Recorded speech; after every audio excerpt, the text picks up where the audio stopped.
Plusieurs personnes ont été blessées après une série d'attaques russes dans l'est de l'Ukraine. L'état-major russe affirme également avoir pris le contrôle de Krynki dans la région de Kherson.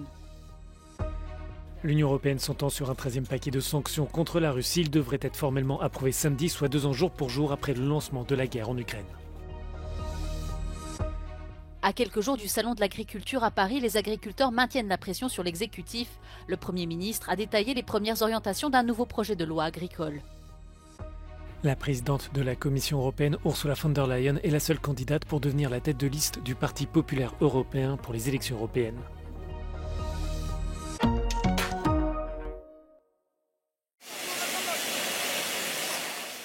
Au moins 7 personnes ont été blessées après une attaque de missiles russes sur Kramatorsk dans la région de Donetsk en Ukraine. Les roquettes ont touché plusieurs quartiers du centre de la ville, notamment d'importants nœuds de communication et un refuge pour soldats ukrainiens combattant sur le front dans le Donbass. 2 personnes sont en soins intensifs après une attaque de drone sur Dobropilia et 4 autres dans la région de Pokrovsk. Les bombardements russes ont endommagé plusieurs bâtiments administratifs et immeubles d'habitation à Druzhkivka. Au même moment, le dirigeant russe Vladimir Poutine a remis des récompenses militaires à plusieurs escadrons de l'armée de l'air à l'aéroport de Khalkovski dans la région de Moscou. L'état-major russe affirme avoir pris le contrôle du village de Krynki dans la région de Kherson. Une vidéo montrant des soldats hissant le drapeau russe près de plusieurs bâtiments en ruine doivent confirmer ces allégations. Selon l'armée ukrainienne, ces images sont truquées et ne reflètent en rien la réalité sur le front.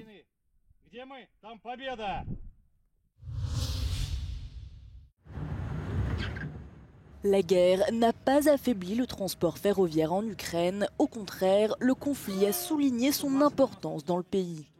C'est principalement par train qu'avaient été évacués 4 millions d'Ukrainiens il y a près de 2 ans et que de nombreux officiels se sont depuis rendus à Kiev. Le travail de l'armée de l'air ukrainienne permet de sécuriser les trajets. Тому що тоді боялись, що буде світло і ворожі обстріли будуть, і це буде поїзд під загрозою. Зараз, як би сказати, такої загрози немає, тому що наше небо прикрите. Les trains permettent à de nombreux Ukrainiens de continuer à voir leur famille. Бачите, так склалися умови, що ми не можемо зустрітися. От тепер я їду до них, щоб побачити онука.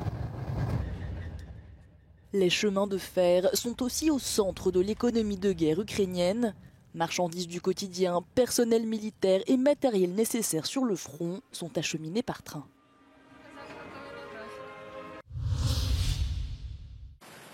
Quelques jours après la mort de l'opposant russe Alexei Navalny, les États membres de l'Union se sont entendus mercredi sur un 13e train de sanctions contre Moscou, ainsi que des entreprises turques, chinoises et nord-coréennes accusées de fournir à la Russie des technologies de pointe et des fournitures militaires fabriquées en Europe. Nous devons continuer à dégrader la machine de guerre de Poutine, souligne sur X la présidente de la Commission européenne Ursula von der Leyen. From an economic point of view, we know that this is important to focus also on the connections that Russia has with companies around the world, and we also have targeted Chinese companies for that. But that's, in my view, a secondary aspect compared to the political message that, especially in this moment when Navalny was killed under the conditions we know, we give a clear message that we are not stepping back. Ce nouveau paquet devrait être formellement approuvé samedi, soit le 24 février, autrement dit 2 ans jour pour jour après le lancement de la guerre en Ukraine. Toutefois, l'impact des sanctions européennes contre Moscou au cours de ces 2 années est contesté. La Russie a connu en 2023 une croissance de 3,5%, soit plus que la plupart des États membres. L'activité économique russe devrait demeurer positive cette année encore à 2,6% selon le Fonds monétaire international. If we take more initiative on our own and we are more united as a European Union, speaking with our voice, as a European Union with the rest of the world, that we can isolate more Russia, and this message needs to be given to the elites of that country so that they can also push those that are in the room of the buttons in Kremlin to change direction and change the situation. Avec ce nouveau train de sanctions, près de 200 personnes et entités sont ajoutées à la liste noire de l'Union européenne qui contient désormais plus de 2000 noms.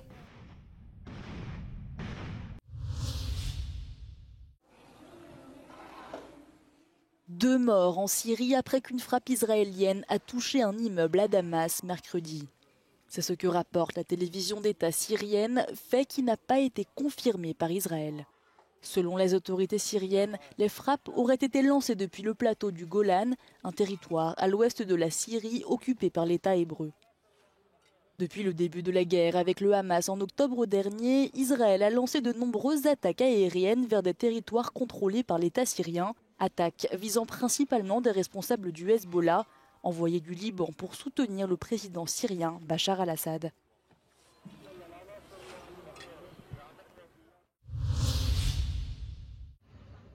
Deux voitures soudainement avalées par un trou géant à Naples. Ce mercredi, un gouffre s'est formé subitement dans une rue de la ville italienne. Deux personnes se trouvaient à bord de l'un des véhicules, elles ont été légèrement blessées. Par précaution, les pompiers ont évacué une vingtaine de familles vivant dans un immeuble alentour. Ces épisodes de formation de trous géants sont fréquents à Naples. Ils seraient dus à la vétusté des canalisations souterraines et à des fuites dans le réseau des égouts de la ville.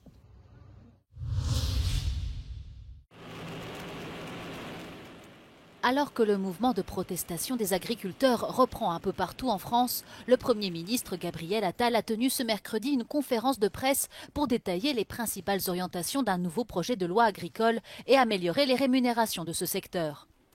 Nous avons entendu l'appel des agriculteurs, nous avons pris des engagements, nous sommes en train de les tenir. Ce n'est que le début d'une nouvelle page que nous sommes en train d'écrire ensemble avec eux.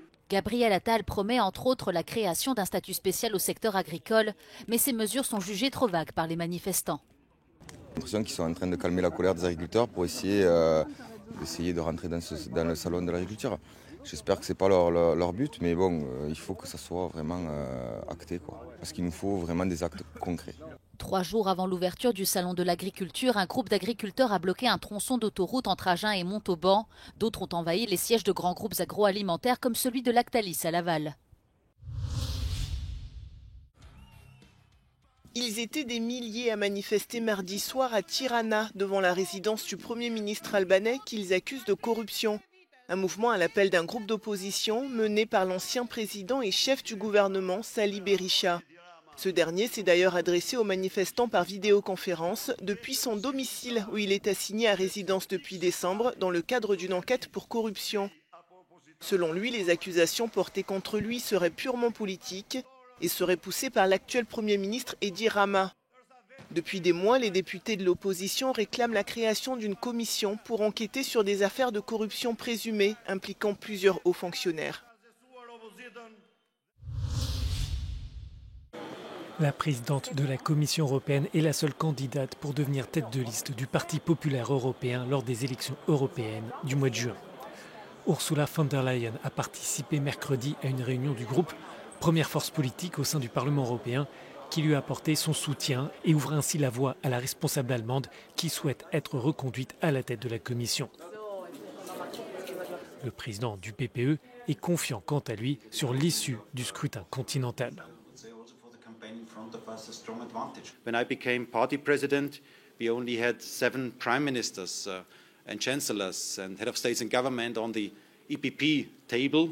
Today we have 12, and most probably we will have in June this year 14 prime ministers, head of states and government in our ranks. So I can tell you the EPP is back.